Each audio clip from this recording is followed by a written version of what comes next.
Hey, Marianne. Hello there, Abe. Nice to see you. You as well. It's another episode of the Sex Doctors podcast. Here we are. Yeah. Here we are. So, what do we have today? We're talking today about why almost every big medical story you hear about in the news is bullshit. Bullshit. Right. Yeah, that's strong. Who said that? So that's what's so funny is you said that to me. It had to have been several years ago, and I thought it was so funny that I wrote it down, but all I had was this like file folder. So I wrote it on the file folder, and I came across it the other day, and I'm like, oh my God, we should talk about this on the podcast. I think that's a great topic. Yeah. Yeah. Before we start, a small disclaimer. The Sex Doctors podcast is not a substitute for medical or psychological advice. Yeah, but before we do that, we have a listener question that I wanted to get to. All right. Yeah. All right. So she's single and in her 30s. She didn't say anything more about herself, so I don't know. But she said, honestly, I'm not very interested in sex, but I do like closeness. How do I know if I'm asexual, have low desire, or just stressed out? Oh, that's a great question. A lot of people must be wondering about these things. They read all these terms, right? Like asexual. So, well, how would you define asexual? So actually, this is a really interesting, easy answer, which is folks who are asexual or who are self-described as asexual. That's not really an official term at this time, Right. but it's a term that we would refer to as like a sexual orientation, like, gay or straight or asexual. Okay. And people who are asexual, they've never had like a lust experience for anything, Right. for anyone. Right. They never had it. Yeah. So they can have fantasies, they can masturbate, but they never felt like their fantasies tend not to be human based or romance based necessarily. But the defining factor is they never, like in junior high, felt turned on by anybody. They never like wanted anybody. So they don't have that lust experience. Yeah. That's the difference. Yeah. It's not even asexual, it's a lustful. Yeah, you could call it a lustful. They're a lustful. Yeah. So they don't ever recall that. So people with low desire, they do remember a time of longing, either the partner they're with or when they were in junior high or whatever else. They did have those experiences. Yeah. And that's the difference between low desire and asexual. And then she's asking, maybe she's just, stressed out, which is a very reasonable possibility because sex can require effort. Not for everyone, but for some people. And if she's stressed out, I think doesn't have the energy for sex. Yeah. But what I would say to her is if this is about stress, it's probably impacting a lot of other parts of your life, not just sex. Yeah. So, yeah. And, I would comment that I think there's a difference between someone, of course, the only person that can sort of figure this out to a certain extent is the person, right? It's what they're experiencing in their head, right? Right. Like I can't get inside somebody else's head. I can ask questions Right. and try and elicit whatever, but I have no idea what somebody really is feeling. But there's a difference between feeling asexual, like right now or for the last month or the last year, and having never experienced lust. Yes. Right? Right. Like that experience of sexual urge and longing. Yeah. Right? And they're different. They're different. Yeah. And it's not romantic. So I just want to clarify. So asexual folks do have like a romantic longing. They just don't have a sexual one. Okay. Right. Yeah. And yeah. And also what occurs. So first of all, a lack of any sexual desire is pretty uncommon. Happens, but it's pretty uncommon. And, one of the complicating things, I'd have no idea, we don't know how old this person is. She's in her 30s. She's in her 30s. But, what occurs to me is that a lot of lack of lust is caused by medications. Yeah, especially the antidepressants. And, we're coming up to an era where a lot of children were treated with SSRIs, the antidepressants, that can negatively impact desire. They first experienced treatment as children, sometimes before puberty, and they continue on. Maybe they carry a diagnosis of whatever, depression or bipolar even, and they've been on these medications, and they've never been off them. and they just don't know what it's like to be off them. Yeah. And I'm not even suggesting that they necessarily do go off them, certainly not without a major conversation with their healthcare provider. But this, I think, is more of an issue today, I think, because some people just have never had that I experience. think that's a really, really good point. Yeah. Because when I was a kid or a teenager, a young adult, like, admittedly, we didn't talk about things as much as they're talked about today, but I never heard that expression, right? Like Asexual. Asexual. And I certainly never heard anybody refer to themselves as asexual, except as maybe right now. At this minute, bud. Yeah. Yeah. Like some people even practice asexuality, but that's a whole other different thing, right? Right. Yeah. Right. Very interesting and very good. Okay. All right. So let's go back to why almost every big medical story turns out to be bullshit. That's such a you statement. Yeah. The bigger the story, the more likely that is to be true. Yes. So do tell. Yeah. So and I'm not just saying this like just talking through my hat. I think I would argue that the two biggest healthcare stories since the turn of the century, in the last 25 years, were bullshit. One was, or at least what was written about what most people know about those stories, like what they were told. So the first was the Women's Health Initiative study, came out in 2002, and basically declared that hormone replacement therapy in women for menopause, perimenopause was dangerous, just flat out dangerous, including and especially sort of, I think the thing that scared people the most was the breast cancer risk. Right. Today, 23 years later, we know it's wrong. It's just wrong. And that was an unbelievable media story. It went viral. More than viral. That thing had legs. Yeah. I think about viral as something that happens now, and then there'll be something new that displaces it. Yeah. It was everywhere. We had newspapers back then. Yeah. And that was what we call an above the fold. So the newspaper would be folded in half. It got delivered to people's houses. And if it was above the fold, that was like the most prominent news, right? The top half, that was an above the fold story. The second big story was that testosterone caused heart attack, strokes, and death. Yeah. That happened 2013, 2014. We had New York Times editorial page, not an op-ed. The editorial board wrote an article that was titled something like overselling testosterone unnecessarily or something like that. Or overselling testosterone dangerously. And it followed on another above the fold story, which was that allegedly that testosterone caused heart attacks, strokes, and death. And today we also know conclusively that story was wrong. So the question is, how do these things happen? Right. Right. And then how do you know what to believe? And how do you know what to believe? Yeah. So listen, a very interesting paper was published, I believe, in 2005 by a guy named John Ioannidis at Stanford. And he had a paper that was called, it was a great title. I'm going to paraphrase. Most medical studies are wrong. Oh. Wrong. And what they did is they took, if I remember the details right, 40 odd papers, all published in the top medical journals, that enough time had elapsed so that the results had been repeated by other investigators. Yeah. And these were all highly cited, like the top cited articles. And we need to talk about citations in a second.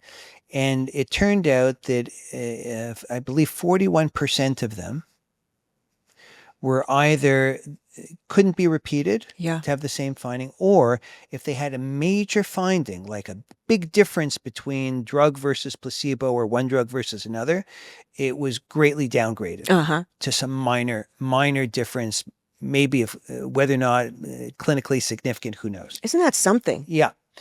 And, he talked about a couple of things that I think were important, but I don't think is the whole story. He talked about how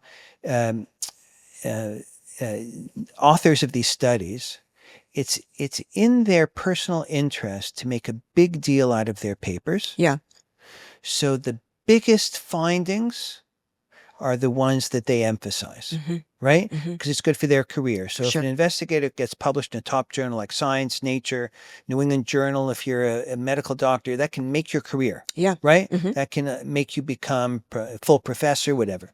And it's good for the university too. It's good for their job. It's For good. for everything. Yeah. But the investigators have there's a reason that they want to max out on this stuff, and whether consciously or unconsciously, we're not saying anybody's faking anything, but they may downplay contradictory information they have, Yeah. so that the story seems more likely to hold together, Right. and which in turn, as it goes through review, is more likely to be accepted for publication. Yep.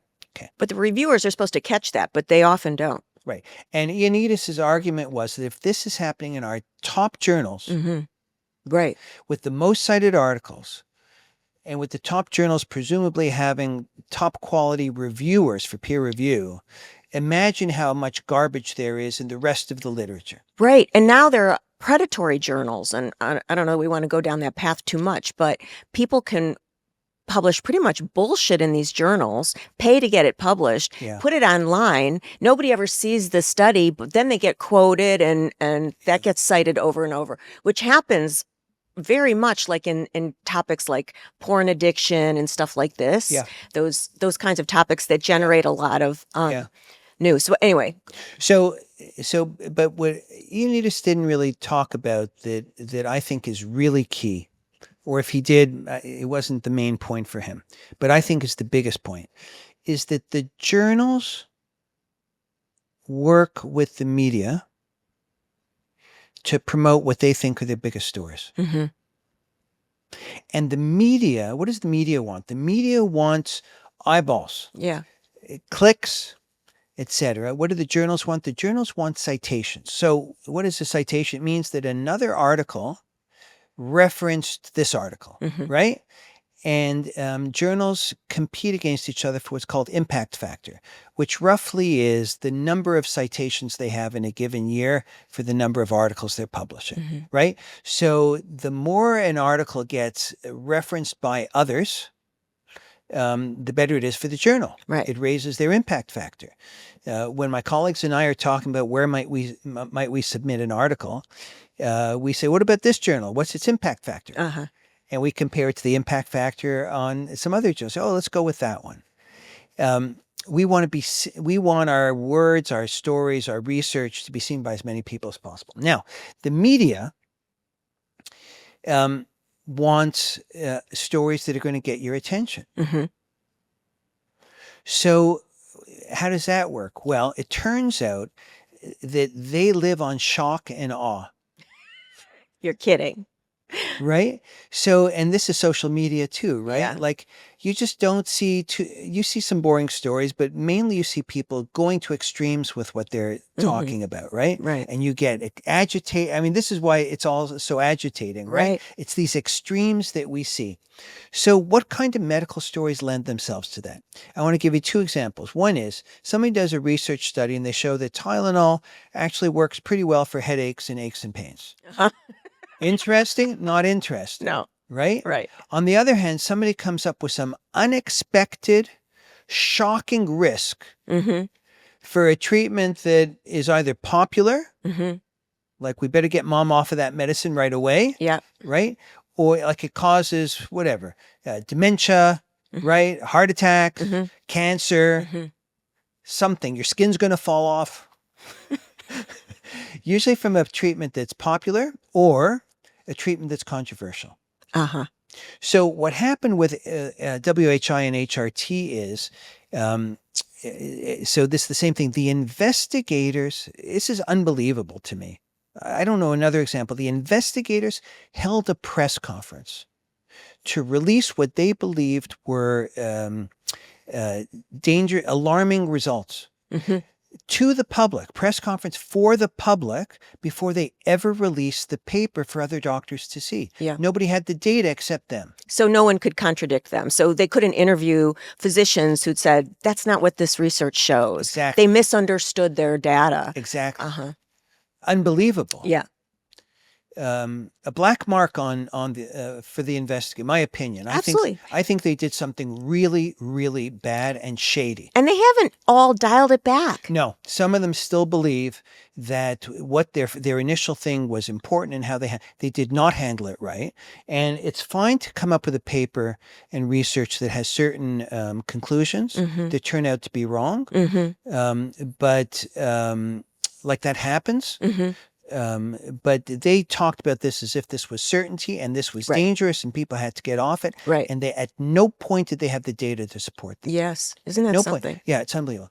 And the physicians that heard that all believed it too. If they didn't believe it, they were scared into Absolutely. responding accordingly because they don't want to get sued. They were overwhelmed by the media response. Yeah. And most doctors get their information, frankly, from the media. Yeah. And they don't have time to analyze every paper. No. So with the WHO, I'm a urologist. I wasn't treating, I was a male sexual medicine guy. I wasn't treating women with HRT.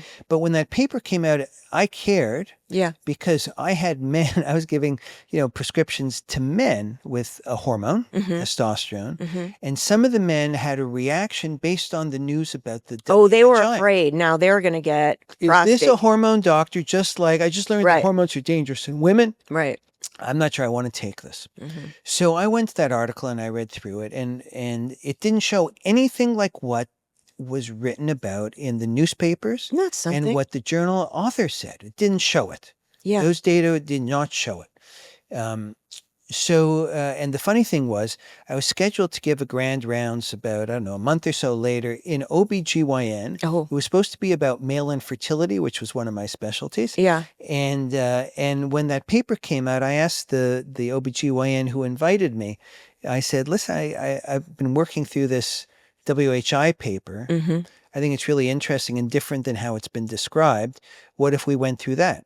And he said, great idea. And so we had, 15 to 20 OBGYNs at this hospital. And as I was going through the data, what was interesting to me is that not one of them knew the data. What all of them knew the story as was described in the newspapers or radio or however it got transmitted. None of them had looked at the data. Now, I don't blame them. That's what happens in medicine. Well, it takes so long to get through an article. It's long. It takes work. Yeah. And a lot of people, even if they do want to keep up the literature, they read the abstract, they read the conclusions of the abstract, which is written by the authors. Yeah. And they may look at the results, but mainly they look at the... And you expect the reviewers to do this work. Like you do that, you read the abstract and the conclusion because the article was peer reviewed, and the peer reviewers are supposed to do the hard work of looking through the article. Yeah. Now, to give them a little bit of leeway, I don't think the article was written as strongly as it was described. I see. And it came with an alarm, a special alarm, that they had to stop the study early to prevent additional harms. So it's like, not only did we find some small little thing, we had to stop the study. Yeah. Right? Like scary. Yeah. I want to tell you about a story, though, with the testosterone and heart disease and cardiovascular risk that I was involved with that really brought home to me in the first person. That means me. in the first person.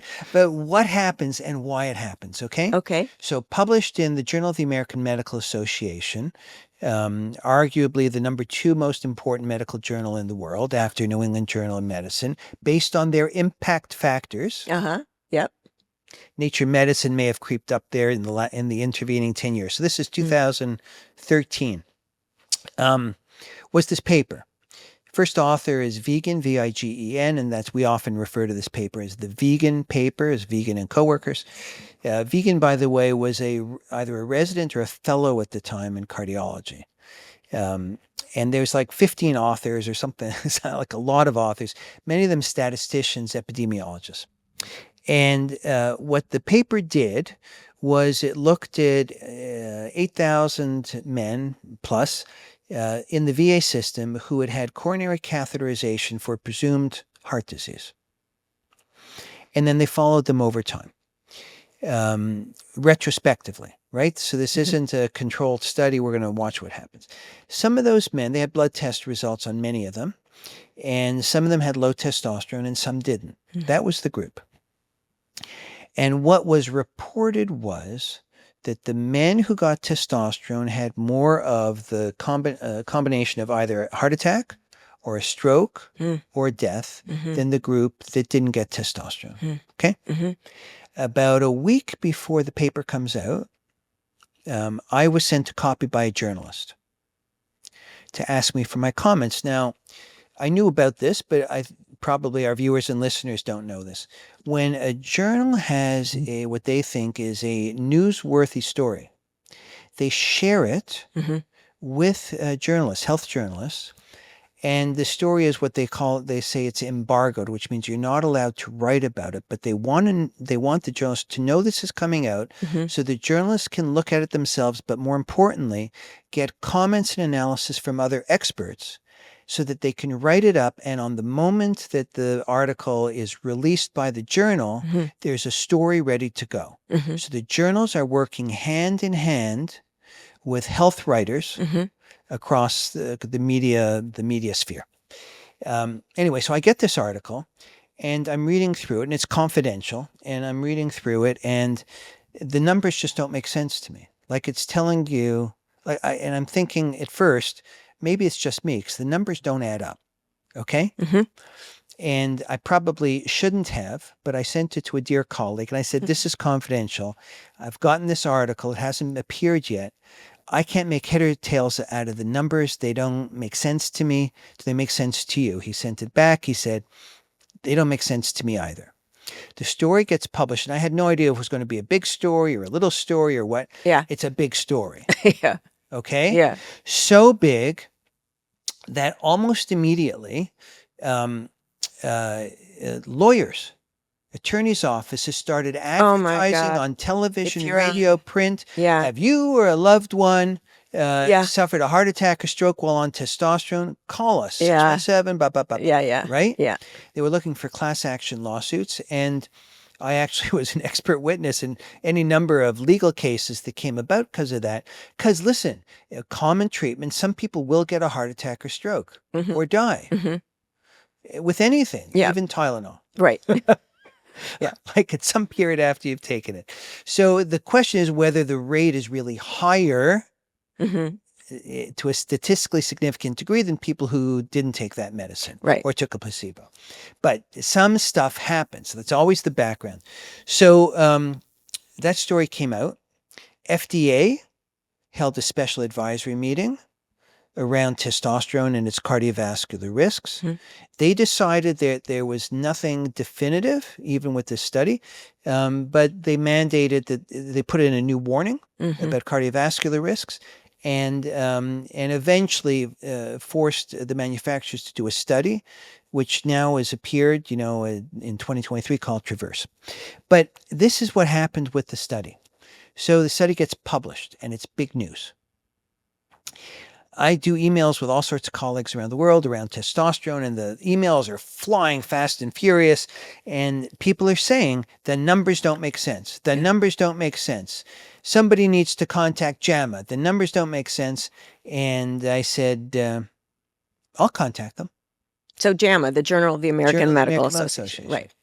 So I actually found the number for JAMA for the editorial office. I called, asked to be connected to the editor-in-chief.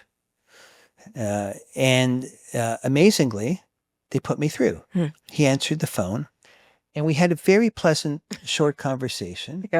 And I congratulated him on his article. I told him that I represented a group of testosterone experts, international group. And my first ask really was we wanted to be able to write our own article. That put the whole story in context, because there have been plenty of research on testosterone cardiovasculars that predated this. None of which really appeared in this article. It was like, unbelievable. Here's this new thing, nothing before is important, and testosterone is dangerous for heart attack, stroke, and death. Bullshit. Right. At worst, it was one more article in a literature that by and large showed that testosterone or having a normal testosterone compared to low or being treated with testosterone was beneficial. So he says to me, well, listen, I get a call like this all the time. We can't give you I can't every week give people the opportunity to write a rebuttal article, but please write a letter. And we take our letters seriously, and I'll put you in touch with the right person. And I said to him, he's ready to shoo me off the phone now. And I said, can I just show you something in the abstract? He said, sure, I've got it open on my laptop, the article. And I said, so they used a term called absolute rate of events. And one of the best things about that term is there's no statistical manipulation that goes with it. Absolute rate of events is how many bad things happened, whatever it is you're measuring, heart attacks or stroke or death, for example, and how many people were in that group. So if you had 10 events in a group of 100, that'd be 10%. Yeah. It's not adjusted for it's not adjusted for anything. Yeah. That's what it is. Yeah. And in the abstract, they gave the numbers of people who had a heart attack, stroke, or death in the testosterone group. And they told you how many people were in that group. And they did the same for the group that didn't get testosterone. So you can calculate right there. And it turned out that the rate of events for men who got testosterone was just over 10%. The rate for people who didn't get testosterone was 21%. Oh my God. It was the exact opposite. The opposite. It was lower by half. Oh my God. So not mentioned anywhere in the paper. What in the world? So I pointed out those numbers to the editor and I said to him, I said, listen, maybe you've got a calculator handy, but if you don't, I've just calculated that this is what the rate of events is. And I told him that number. And there's dead silence on the other end of the phone. And I took the opportunity in that silence to say to him, I said, your authors made a mistake. They'd given wrong numbers, which were higher for the testosterone than the others. They were wrong. Yeah. I said, your authors made a mistake. Your reviewers didn't catch it. Yeah. You had somebody write an editorial who didn't catch it. Your story has now gone around the world suggesting that testosterone, men who got testosterone had a greater absolute rate of events than men who didn't, and that information is false. I said, JAMA has a responsibility here. Yeah, to correct this misinformation. Dead silence on the phone still. After a moment, he says very slowly, he's clearly done some quick calculation. He says, I cannot disagree with anything you've said. I'm going to contact the authors. I'll get back to you. A week later, I get an email from him. I gave him my email address. And he said, the article has been revised. And I went online and I saw it. And it didn't say anywhere that the article had been revised. Oh, my. But it had been changed. So much for transparency. Right. It actually didn't say anything for the next 4 months. Wow. Later, there was a correction. And what they had done is they left the numbers that looked like it was worse for testosterone, the original numbers by the authors, but they no longer called it absolute rate of events. They called it something like estimated probability of cumulative events as per Kaplan-Meier curve, something that sounded very statistical, which it is. Okay? Absolute rate of events, though, and they changed in the text, they changed in the abstract. They never commented that the absolute rate of events was half in the testosterone group. Oh, my God. So they just changed the wording. Yeah. Now what we know is, and there were many studies after that, none of which supported it, and the Traverse trial was designed to look at cardiovascular risks, found no difference, okay? But the process with JAMA was interesting.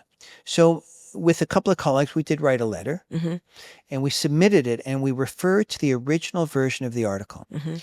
The letter's editor wrote back and said, you have to take that part out, referencing that a different version had appeared. And we said, why? It's important for people to know. Right. They said, if you insist on including that, we will not publish your letter. Wow. JAMA was invested in not Yeah. seeming like they'd made a mistake. They should have retracted that article. That article should be retracted. In the end, we had, 29, it caused a big fuss because it was such a big problem for us. Because of that article, we in the world of testosterone, had to have a conversation with every patient after that about cardiovascular risks. At every meeting, we had to talk about cardiovascular. Like, people wanted to know what the latest data were. And that doesn't mean that the patients were accepting of what you said. You're their doctor, but you're one doctor, and here JAMA is saying all this. Absolutely. So it had to elicit distrust of you or some kind of suspicion. Are you right? It's an unbelievable thing. Listen, sometime after that, it was probably a couple of years later, I was working in one weekend in my office, like working on charts or whatever, completing charts. And I step out into the hallway. It's a doctor's office building. And there's another doctor I know, plastic surgeon, roughly my age, I think a few years older. And how you doing? How you doing? And talked about testosterone for just a second. He said, I would never take that stuff. I say, why do you say that? Because our patients are, happy with it. He says, well, causes cardiovascular. Who needs that? Right. I say, the data don't really show that, but you can't convince them. No. So going back to why most articles are bullshit. So here's what I learned. It is the shock and awe that makes a medical story a big story. It's a circuitous kind of circular, not circuitous, but circular reasoning. If it's not that shocking, it's not a big story. Nobody's going to want to read it as a top item. It's so interesting that it is the same driver of stuff on social media that is in medical journals. Yeah. Like, that's kind of pathetic. Yeah. People want what's newsy. Yeah. What's newsy. So I ended up writing an article about, we called it hormonophobia, right? 'Cause these big things with my dear colleague and friend Abdul Traish. And we use a line in there that he came up with. I don't know where he got it from. But basically, it's an old newspaper adage. If it bleeds, it leads. Right? Like, so newspapers used to be famous for some whatever grisly crime had happened in the city, like that would be front page news, right? So if it bleeds, it leads. And it's the same with medical stories. Yeah. And here's the problem is that so these stories come out, and often you'll see that other doctors have commented on what the latest story is. So I've been that doctor many times in these articles. People come to me and say, what's your opinion of this article? And I try and make it my business to try and be intelligent when that happens, which means I have to read the article. Right. And hopefully more than the abstract. And review the statistics, all that stuff. Sometimes you don't have time to do it. Like, they want your answer right now. And they say, can I contact you now, or I'm on deadline? Yeah. So you do what you can. And everybody, I mean, maybe this just applies to me, but I don't think so. Everybody wants to be quoted as an expert, right? Like, when I was a younger guy, that was a hot, big deal. Hey, I'm going to be in, it's one sentence, but you're in some newspaper or magazine article. And the easiest thing is to take what the data are supposed to show, and then you give it whatever your opinion is about the field in general. But to actually work through an article, what does it actually show? How well is it supported? Did they do it right? Did they have the right population? Oh, that takes forever. It takes time. It's fun. Like, for me, if it's in my area, I enjoy it, right? And I'll say to you one thing more that relates to this is that actually there are very few surprises in medicine. So when you see it, when I see, and I teach this to residents and trainees, and when I teach doctors about how to read an article, if I see something that is surprising, which means it deviates from what the rest of the data have been showing, there is always an explanation. It's never right. Well, but you can't really say that, because your message about testosterone deviated from what everyone thought was the message up until then. So thank you for that comment. So it's not what I'm saying, though. So I want to be really careful. If it deviates not from conventional wisdom, but from what the data have shown, because people misinterpret data. Right. This whole thing about prostate cancer being dangerous, it's an unbelievable story.